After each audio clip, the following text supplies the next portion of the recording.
ભરેલા રીંગણની એકદમ ટેસ્ટી સબ્જી એકવાર જરૂર બનાવીને ટ્રાય કરો. નાનાથી લઈને મોટાને બધાને ખૂબ જ ભાવશે. આ સબ્જી બનાવવા માટે મસાલો બનાવી લઈએ. મસાલો બનાવવા માટે 4થી 5 કલી લસણ, 2 ઝીણા સમારેલા મરચાંને ખાંડી લેવું. હવે બેસનની અંદર ખાંડેલું લસણ મરચાંની પેસ્ટ નાખવી. એની અંદર 1 ચમચી મરચી પાવડર, 1 ચમચી હલ્દી પાવડર, નમક સ્વાદ અનુસાર, 1 ચમચી ખાંડ, થોડો લીંબુનો રસ અને એની અંદર હાથેથી ક્રશ કરેલો થોડો અજમો અને 1 ચમચી જેટલી વરિયાળી નાખવી.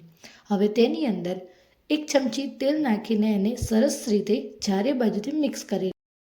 અહીંયા મેં ભરેલા રીંગણ બનાવવા માટે સાઇઝમાં એવા નાના રીંગણ જેને ધોઈને લઈ લીધા છે. હવે આપણે એની ચારે બાજુ જે આ ટાઈપની સાઈડ દેખાય છે જેને તેને ચાકુથી કટ કરી લઈશું. ચાકુથી કટ કર્યા બાદ તેની અંદર આ રીતે એક કટ મારીશું. આપણે એની અંદર ખાલી 2 જ કટ મારશું અને 4 સાઈડ થઈ જશે. હવે તૈયાર કરેલો મસાલો આ કટની ચારે સાઈડથી આપણે ભરી લેવો, જેનાથી રીંગણ ખાલી ના રહે અને ટેસ્ટ પણ એકદમ સરસ આવે. તો આ જ રીતે મેં બધા જ રીંગણ સરસ મજાના ભરી લીધા. હવે એક પેનની અંદર 4 ચમચી તેલ નાખી એની અંદર 1 ચમચી રાઈ નાખીને એને તળતળ થવા દેવું અને તળતળ થયા બાદ એની અંદર ભરેલા રીંગણ નાખી દેવા. રીંગણને ચમચા વગર હલાવીશું, જેનાથી રીંગણ તૂટે નહીં અને મસાલો બહાર આવે નહીં. હવે તેમાં ઉપરથી 1 ચમચી મરચું, 1 ચમચી હલ્દી પાવડર અને થોડું સ્વાદ અનુસાર નમક નાખીશું, જેનાથી ટેસ્ટ બેલેન્સ થઈ જાય.